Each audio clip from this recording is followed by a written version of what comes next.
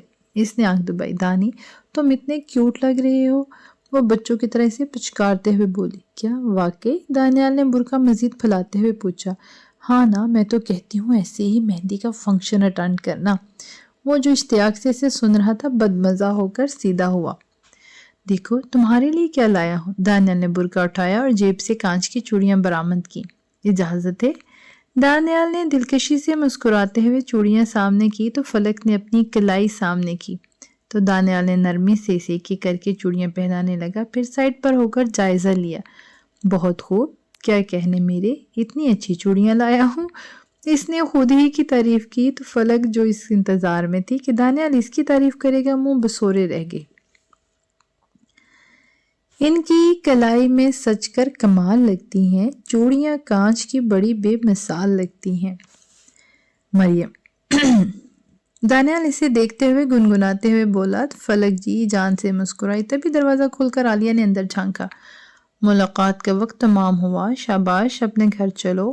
دانیال فلک کو ایک نظر دیکھتا عالیہ تک پہنچا۔ شکریہ بھابی۔ عالیہ بس اسے گھور کر رہ گئی۔